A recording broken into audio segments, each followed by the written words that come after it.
Hello, everyone, and welcome back to Perpetual Chess. We have a guest that I have long wanted to interview, and the time felt right, so I am excited to introduce a Ukraine-based organizer. He's a Ukrainian national master with a FIDE rating over 2080. He's an arbiter, a Twitch streamer. He travels frequently to tournaments, both in Ukraine and outside of Ukraine. He works as an arbiter and in fair play for FIDE. He's also the founder of the Chess Loves Ukraine Facebook group, which I love to see. It's just got pictures of normal Ukrainians, non-grandmasters, playing in chess tournaments. And obviously, with all that's going on in Ukraine, in a period when, for reasons I don't understand, their country is being ostracized suddenly, particularly by the United States, it's disappointing to see. But as I and many others have said many times, the beauty of chess is it brings people together. So I am excited to talk chess with Oleksandr Prokhorov. Welcome, Oleksandr. Welcome, Ben, and big thanks for, let's say, invitation for your podcast. Your podcast is very famous in our chess community, not only in Ukraine, because many people watching or hearing you with some famous chess players or chess organizers. Also in our country, you are very famous.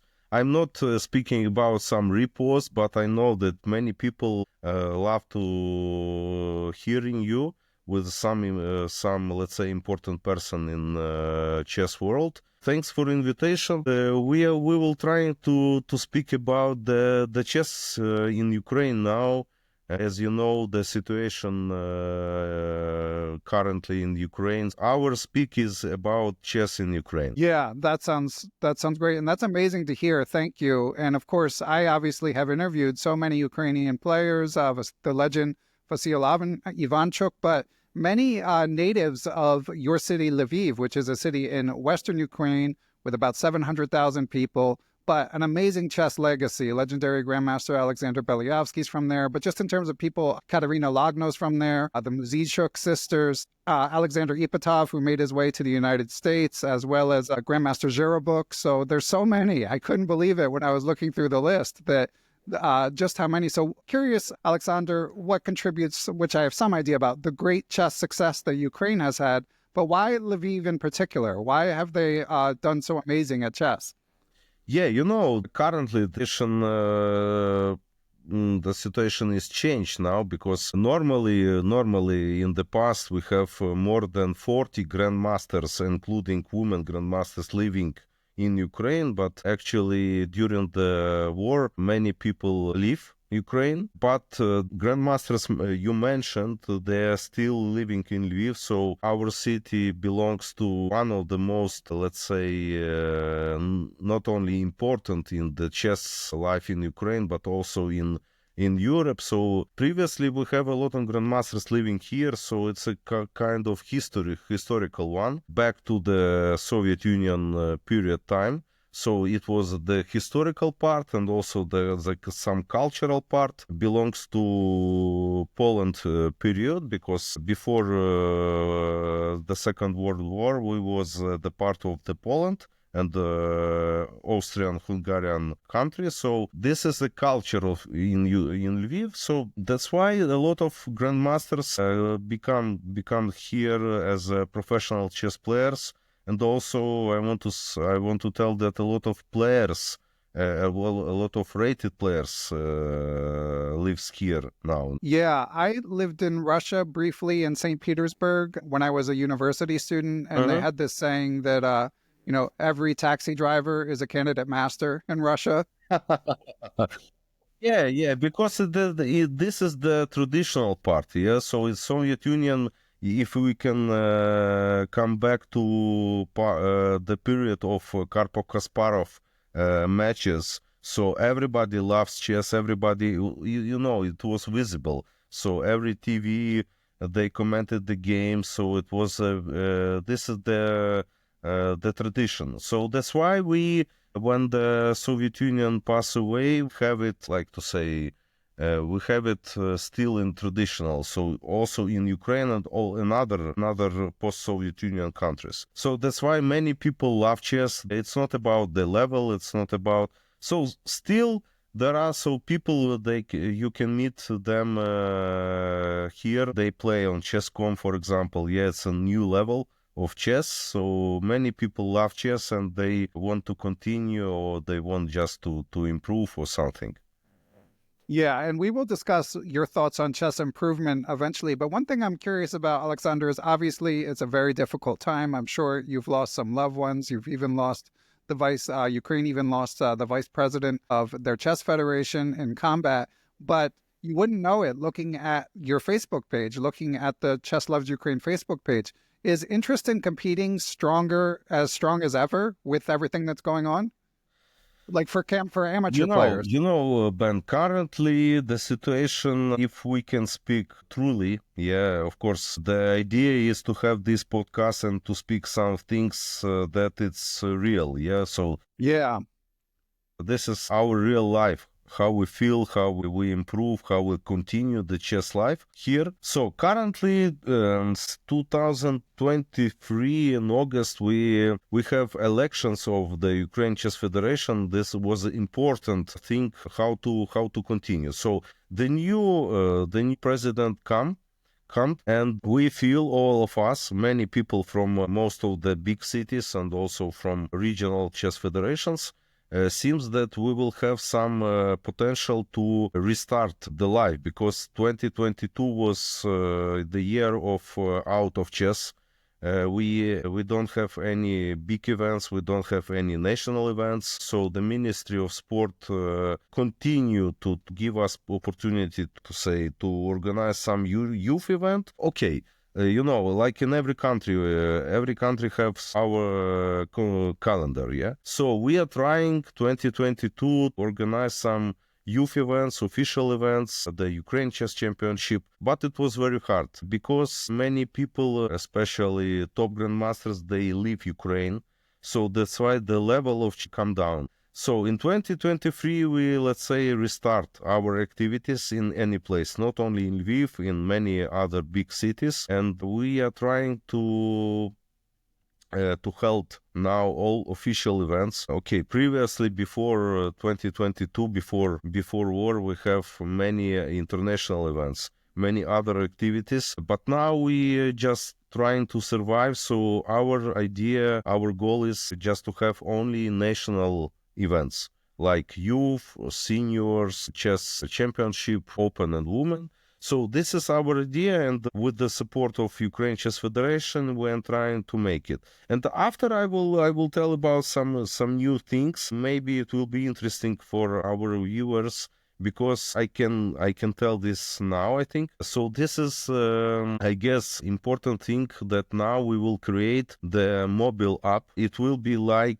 how to say, it is like an identify app with some, it's Ukraine Chess Federation project.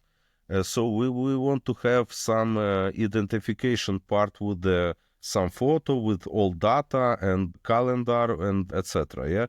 So I think nowhere it is happen in Europe or in the world. So we will have the picture, we will have some profile, we will have some possibility to enter some tournaments. So this is the big project, and we have some money for this. And I think in April or start of May, we will present this to our chess members of the federations, and we will continue with it just to have all people in one pocket, let's say. So this app is presented to have people in actual things. That's great. And you mentioned, so it's great that there's the funding for that. And that sounds like a great initiative. I know there's a lot of good programmers in Ukraine, so that, they should be able to help get the app up and running. And I'm curious, Oleksandr, is there still state funding for chess with all that's going on? Actually, we don't know from where this money are. So I believe, and I want also to say big thanks for support for US people. I think this money, because currently in situation in Ukraine, in economy go down. So we understand that some money are present here. So this money belongs to some our partners, like in war. So we know that this money can be from US or from Britain, from other countries. So, and this is very important to, like to say, to spend this money in good projects, in social, in cultural, in scientific, So everybody understand this. So in chess, before 2022, we don't have such potential and such money. So we believe that this year we will have more budget for federation because of this project, what I mentioned before, and other projects, and other big projects. Anyway, we are going up, and we will continue when some project can be restart. Of course, this is not like before 2022. But anyway, we need to survive. We need to continue with. And both in chess and in many other artistic endeavors and sports, it's important for people to have outlets with the stressful, all of the stress that's going on in your country. So I'm glad to hear that, as you say, things aren't as strong as they were before 2022, but I'm glad it hasn't been cut off completely. Yeah, Ben, we have potential, as I say, because our new, let's say, president of Ukrainian Chess Federation is a guy who is from politics, So he belongs to Volodymyr Zelensky, our president, our hero. So we believe that politics and some kind of, let's say, his love to chess can work together. So that's why it's not about only chess. In many other sports, we have the same. So if the government supports some kind of cultural project, social, chess, etc., so this is more real to let's say, to survive and to continue, Because in other case, people are lazy now, so people don't want to if we speak only about money that people want to have from some projects. So now life in Ukraine, also in chess, becomes more social. So many people understand, also me or some another young persons, they understand that we must create and continue some social projects. Okay, one time it is without money, the second time you can have some money, some small money for that. But if we will do this, it is potentially continue. If not, you will stop, If we will stop, so new generation will not have chess at all. I speak not only about chess, other sports, other cultural projects, etc. Yeah, I'm glad that it's still going, and hopefully it can continue. And Oleksandr, if you don't mind me asking, do you work full time in chess? Now, yes. So since 2010, when I back to chess, so my life has changed also. I was working for some social projects, for example, USAID projects, which currently Mr. President Trump has canceled or finished. I don't know how to truly say. So, but it was in my past. It was in past. So from 2010, I am only in chess. So I I started to organize some tournaments, become international arbiter. So I'm working for FIDE. I have a lot of social projects. I'm a trainer. So I'm just a full-time, maybe I can say that this is full-time job, as American people said. So here in Ukraine, we don't have some mentioned that this is full-time job, but I really know this phrase, so I can tell from my side that I'm full-time in chess. Okay. And in terms of the training, obviously, formerly Ukraine, part of the Soviet Union, and we've had many guests talk about the historical Russian school / Soviet school of chess. Is there still sort of like grassroots chess are there chess classes in the schools and stuff like that still? Yeah, we have it. In Lviv, for example, we have a big project who was started in 2016 when we have a match, Maria Muzachuk and Ho Yifan. It was the World Women Chess Championship match. And from this period, we have some project, have some program in all school. This is gymnasium, it's high school. So we have in Lviv, we have 129 schools, and in every school we have some school group. Yeah, this is how to say. This is not professional one. It's facultative. Yeah, but we have it, and now currently in these few days we will have some the school league in Lviv, but it's only in Lviv. So in other big cities, we don't have such projects. And also we have a lot of private initiative, let's say business one. So of course, government pays for some schools, for some clubs, but now we have more business initiative from some private people who want to go and to teach some pupils. But no more like Palace of Pioneers type. And how did you learn to play chess, Oleksandr? When I was 6, I was lucky because when we moved to another flat here in Lviv, from one flat to another, it was 100 meter.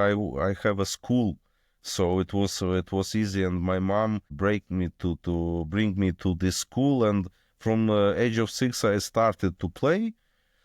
Okay, it was post-Soviet Union time, it was another times, yeah, so it was just, like to say, without some motivation, it was like a cultural, yeah, so many kids starting to teach, to play, but without some big results or some potential and some motivation. But in age of 17, when I go to study to university, I was invited to university team, and then I'm started to play more and have some possibility. I have a lot of trainers. There was famous in Lviv and Ukraine.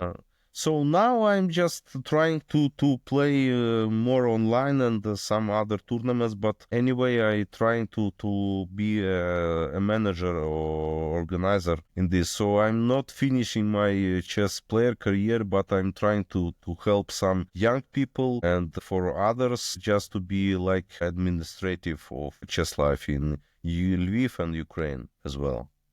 That's great. Yeah, I think a lot of us reach that point where we realize, okay, time to focus on other people. You know, it's my chess can only go so far at some point. Although obviously you've achieved a lot. And what is the curriculum like? How do kids learn there? I mean, obviously you're pretty online, so you're pretty plugged into the chess world. Everything's digital everywhere else. Is it the same there? Is there more of a face-to-face / OTB culture? Yeah, There? sure. So the traditional experience of teaching young kids here in my region and also in the other region belongs to close to Europe.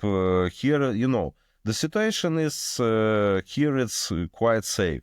So it's possible to have some lessons and to have some contact direct with the people. So normally here we don't use online. If somebody have some online lessons, it's just like additional one, yeah. But if we will speak about the regions who are close to the western part of Ukraine, if you would know, there is a big troubles there, so many people move out. The chess, if we speak about chess, the chess is quite close at all. If we can speak about Kharkiv region or Kherson region, Zaporizhia region, yeah. So because of many people, or they cancel, or they move to Europe, or they many reasons. So also I want to add that officially we lose a lot of chess players, especially youngest.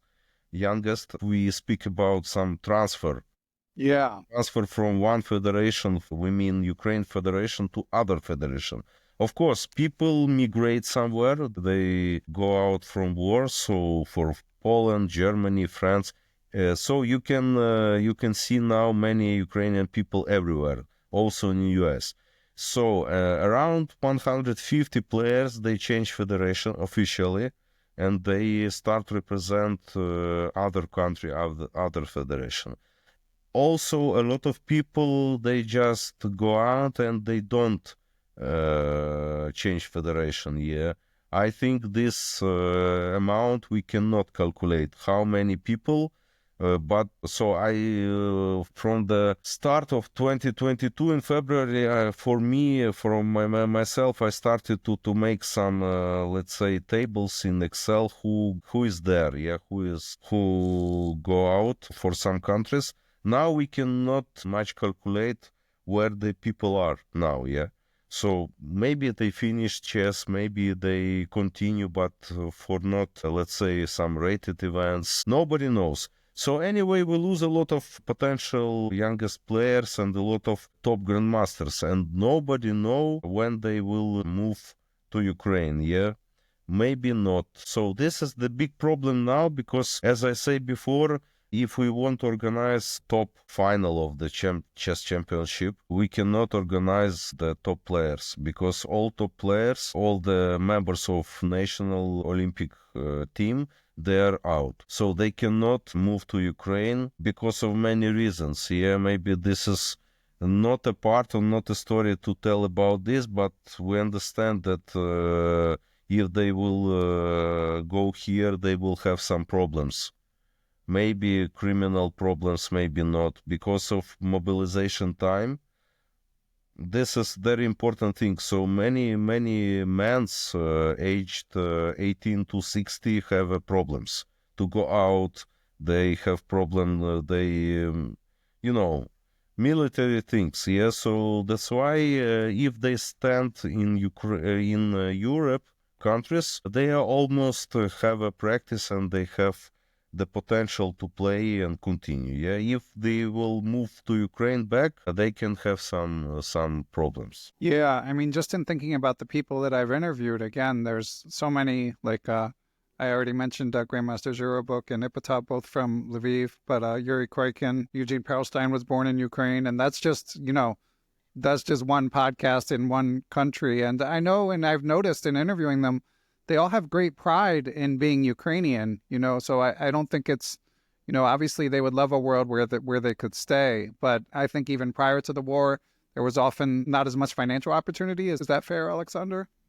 Yeah. If we go back to these guys, to Alexander and Yaroslav, it was before war. So they go to study to US. They was invited by some students clubs, and they study in US, and they continue their professional level in US. So if we speak about these guys, because I know them personally, of course, because I remember when they come to chess and when they have some, let's say, results, and they become international grandmasters. Yeah, so if we speak about these guys, of course, I'm not saying that they are lucky or not. This is their choice. Yeah, of course, they're living in US. They help many things for US chess, and also in some Ukraine they make some lessons, some courses. Yeah, but if we speak about people who moved out from Ukraine in 2022, it's another story. Yeah. Yeah. For example, Mr. Vasily Ivanchuk, for example, sisters Muzachuk, all Mr. Yuri Krivoruchko, all other top grandmasters who was included in the National Olympic chess team, now they live in Europe somewhere. I don't want to say where, but I know where. But so we have a problem, because we need to product some new new, maybe in future can change them in the Olympic team, because nobody knows if they will continue to play for Olympic team or not. Yeah, so that's why our idea as a Ukrainian Chess Federation, as a local organizer, is to make some, let's say, new life for Ukrainian young chess players. That's why we have a lot of young tournaments. So now the level is not top. We are not have accent to top level for organizer some international grandmasters, round robin events, for example, or master events. So all events is doing for kids. Yeah. Then we can have some potential talents who can maybe in future they will be in the Olympic team. It's a long work. Yeah, it's a road, but we guess that it's possible to if we will not make this, so the chess life will be stopped. It will be just just touching pieces and move pieces. It just will be the game. We will speak for the results for the country and for the some level. We need to organize some more events, not Yeah, only so for kids. But now it's not possible to have some international events, of course, because many people is scared to go to Ukraine. yeah. Because before we have a lot of big international events. Now it is not possible. So only based on some individual contact, we can invite some people from Europe, from other countries, just to go to Ukraine and to play chess. And this we can have some title events. So our talented players, young players, can have some norms. Then they will award some international title. They will improve their rating. So this is all logical things. But now the situation is that we cannot organize some international event. That's why we come to some local things. Yeah, just juniors event, teaching. Yeah, that's all. But as you say, you're at least planting the seeds for the next generation. So the where there might have been a bit of a lost generation with so many people forced to move Yeah. down You're the right. line. Yeah. And looking at again the natives of Lviv, but obviously Ukraine more broadly. I mean, you guys have produced 3 of the top 15 women players in the world in the past 20 years. Do you think there's anything? Is there anything in the culture or in the approach there that supports women in particular? We have, as you know, we have sisters Muzachuk. They are very famous, not only in Ukraine, also in the world. They produced Ukraine everywhere. So 2022, they move out from. Actually, they also live in Ukraine, but they born in the small city of the Lviv region. But after they moved to Lviv, so now they are staying somewhere in Europe, let's say, but they just helping Ukraine for some projects of some humanitarian help. Yeah. So they sisters now they not included in the some chess project or some chess life in Ukraine. This is true. Yeah, they help a lot. They help with some, they organize some simultanes in European countries. They take some money and after they bring to army or for humanitarian or some kids. Yeah, they do a lot.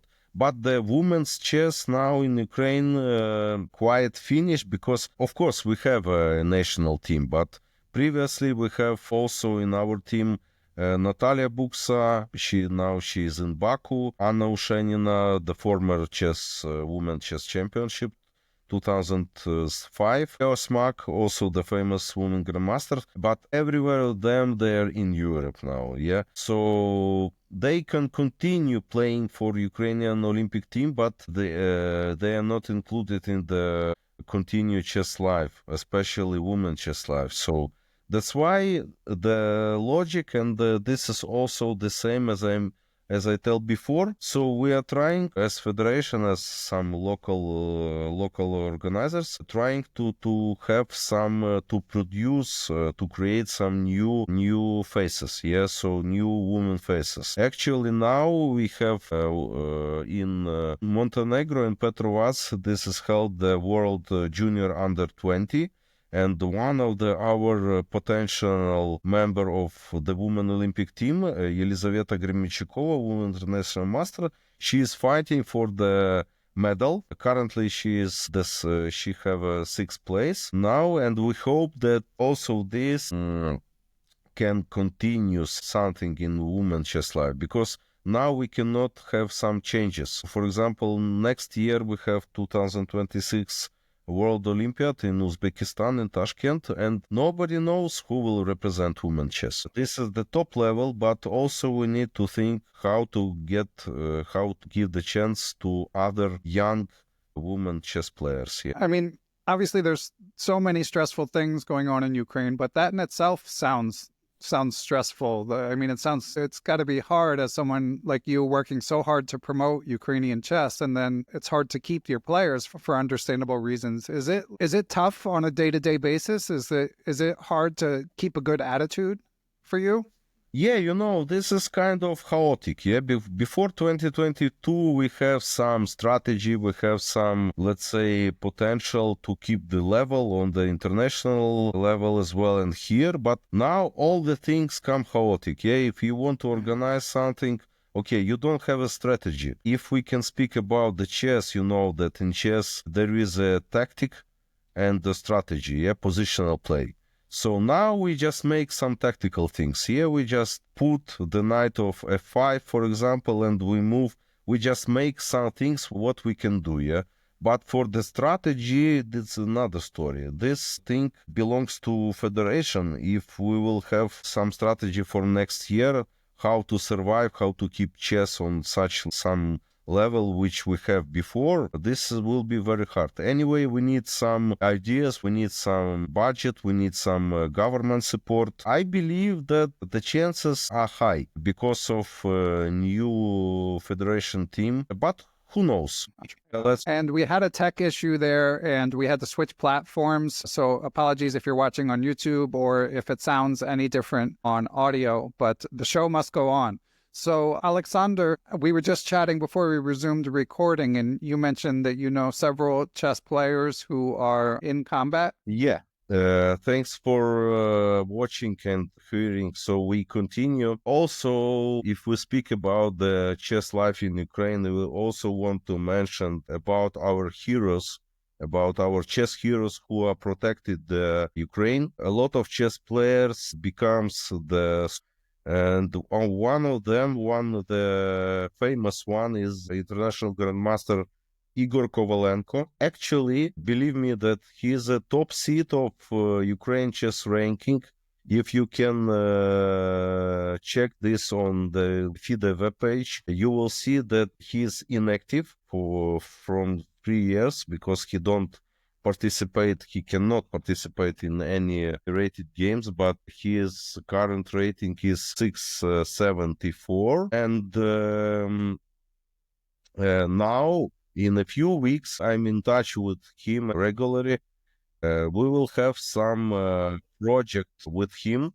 So he want to be active because he will have some break, some 2 weeks, and first he will go to Kiev and he want to meet his family first, and then he will move to Lviv.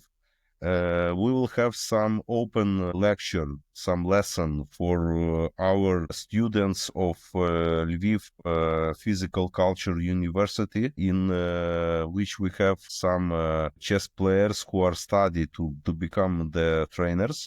Will be the open lecture. Then we will have some interesting match. I think I will try my best to make this more visible in the international chess community because of some transmission, because of online games, of some streaming. We will have some match. It will be 2 days match in Rapid and Blitz between Igor Kovalenko and Martin Kravtsev. He is also very famous international grandmaster who is living in Ukraine. So this will be a match of Rapid and Blitz, around 12 games, also offline and online. We will also make the second part in Chess.com, and we believe that this will be continuation for Igor to because many people in our chess community in the world knows him as a chess player. Yeah, but also if we come to his Facebook page, we know that he is a soldier and he protect Ukraine. So this will be very interesting match. Yeah, because this is like to say Igor has a break for 3 years and he come back to chess. Also, in a few days, Igor, the second part of his project, which I think about how to make a lot of some social things. So it will be the lesson, it will be the match with Martin Kravtsev, and the third one, it will be the simultan with the talented Transcarpathian chess players. It's not in Lviv. It's around 300 kilometers between Lviv and Uzhhorod, and we will have some simultan with 10 talented chess players. Also, it will be broadcasted to Lichess, to Chess.com, and also I think we will prepare some stream on YouTube, on Twitch. So this is, like to say, some social project, Igor, and we want to show for the community that after 3 years, Igor can play in such level. Yeah. Also, the interesting thing is that he was a part of Olympic national chess team for Budapest Olympiad, but in the last minutes, you know how it is in army, he cannot come to Budapest, and in the last few days before the start, uh, um, it changed for other players. So it was also publicly in the internet that he cannot participate because other, so, but anyway, he wants to play and he want to improve, and he want to give opportunity to some young people to meet him personally as a hero, and also to play some games with him. That's great. It's quite heroic. And if people want to either support or watch this match, what's the best way to make sure that they don't miss it? Yeah, it will be publicly. As you know, the best way is go to Lichess or Chess.com or Chess Base Live. So all games will be broadcasted, and we will try to also to invite some streamers to make some stream for these activities in English, in Ukrainian, maybe some other language. Of course, English is and the Ukrainian will be basic languages for this. So these activities will be from 20 to 22 of March. So it's around 2 weeks we will have this project. So I'm waiting for some approvals because I'm just a technical guy, so I need to arrange all the things. But basically, we are ready to have this project on, and I believe that for popularity of Ukraine, for popularization, it will be very nice to see it in the media and some social and for some chess platforms as well. Great. And I'm guessing if people, as I am, if people become Facebook friends with you, you'll be linking to any information as well? Yeah, sure. I would try to post every activities in Ukraine. I have a lot of friends all over the world. So many people asking me what is going on in Ukraine. That's why it was very good idea to have this podcast with you, Ben, just to not to produce myself, just to speak about the Ukraine chess reality. Yeah. So that's why in any way, any case, I want to produce how it is life in Ukraine. So pity is that I cannot go out for 3 years. I was invited for many international tournaments as arbiter, as organizer, so I want to say thanks for all people who know me personally and who support Ukraine in any way. But the problem is for myself, especially that I cannot go out from Ukraine now because this is some kind of law. And if I cannot go out for international events, so I can make more here locally in Ukraine. Well, I'm sure that it's disappointing for you, but it might be better for chess in Ukraine that you stay there and put as much energy as you are into all of these activities. Yeah. So I mentioned earlier in 2023, Artem Sachuk, who's 39 years old with a wife and 2 kids, the vice president of the Ukrainian Chess Federation, was killed. Did you know him personally? Yeah, sure. Of course, he was very famous. I cannot tell that we have a such good relationship just formally. Yes, functioners, not some individual contacts or something. Of course, this is the story now. I think we cannot speak about the truly story what happened with him because it's a secret story. I think after the war we can speak about this. This can be a special story about his life and all because many in Ukraine. So his life and his death. Very complicated story. So of course I cannot say publicly about this.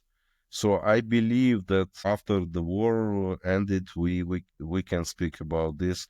But he made a lot for chess. He was a president of Zhytomyr Chess Federation for many years. He was a vice president of Ukraine Chess Federation. So anyway, he made a lot. But 2022 he chose the role of the soldiers. He go to the war and he make a lot for protection of Ukraine. So chess is chess, but so that's why I don't want to speak about this story, but because this story can be secret for now. And as we finish up, Oleksandr, this has been great. I really appreciate your sharing your perspective. Really gives it's good to hear that the chess can still go on in Ukraine despite all of the challenges. And I really admire your resilience, your ability to keep pushing forward. I'm just curious on a personal level, Oleksandr, do you have like favorite chess books, favorite content creators? What excites you about chess aside from all the organizing work you're doing? My basic book is still Aron Nemtsovich, My System. Yeah, this is the most, I think, famous book in the world, but still I have it in the book and I have it on electronic. So when I have some time, I have it in electronical and PDF on my cell book. Yes, so this is the most, I think, for to understanding the positional play, for understanding some strategical ideas, isolated pawn. Yeah, this is the very very famous, and I wants to promote this book. I think many people, many amateurs, many top players know this book. So this is also my book for my daily, let's say, studies. That's amazing. You don't get Also, tired of it? yeah, it's very, very old book, but anyway, still in the time of computers, this book is very, very useful for players who want to improve and want to understand chess. Okay. This is the one, and also last, let's say, few years, I study a lot of Ukrainian books. Okay, they are not so much published now because of situation, but I mean, a lot of books becomes about tactic. Yeah.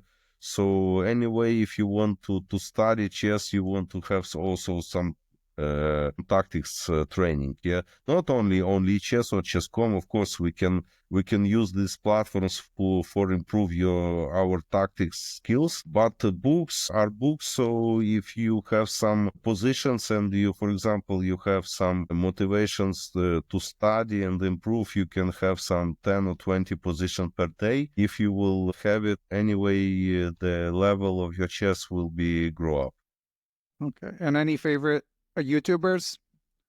YouTubers, Yeah. I, Are you I into like YouTuber? Not really. I like Eric Rosen. Yeah. Shout out to Eric. Uh, yeah, Eric Rosen is fine. Also, this all of these guys I know personally, so Right. and I will be subjective if I will mention some guys or some girls who knows me.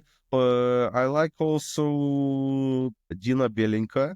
Yeah. Yes, she is currently. I think she is in U.S. in St. Louis Club. And she's in Charlotte. Um, Yeah. yeah, yeah, yeah. So also Anna Kramling. I know the Pia Kramling and the father. Yeah, Juan Also, Malone. I know them personally. So it's very interesting content for popular chess now, and many people. Of course, in Ukraine we don't have actually some good or famous streamers now with some Ukrainian contents. I believe that in the future we will have some people who will also promote chess in Ukraine language. That's great. Well, Oleksandr, this has been really insightful. Really appreciate it. Do you have anything else you want to say before we say goodbye? Yep, I want to say once more big thanks, huge thanks from myself and from my country and from all chess players, for all people who will be watching your podcast. Ben, thanks for doing this because your podcast is very famous, as I mentioned in the start of our conversation.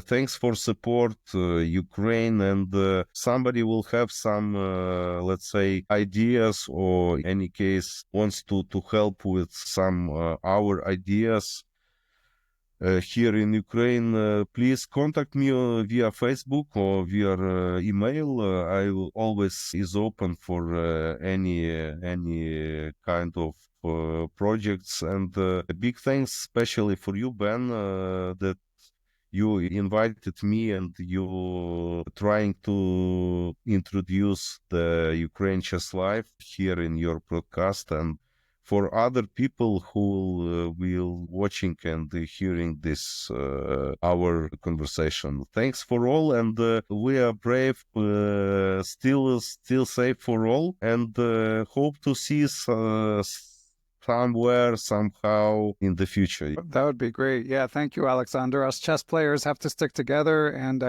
obviously, not all Americans agree on many things, but I stand with Ukraine, and I know that many others do as well. So thank you. Yeah, thank you. Thank you personally, Ben. You're a great guy. Thanks for doing this. As I mentioned, many people in Ukraine, you know your podcast. So I believe that today's podcast will be hearing somewhere, not only in Ukraine and all over the world and other countries. And thanks for doing this. This is very important for chess community. Okay. Thank you, Oleksandr. Keep up the great work. Cheers. Thank you.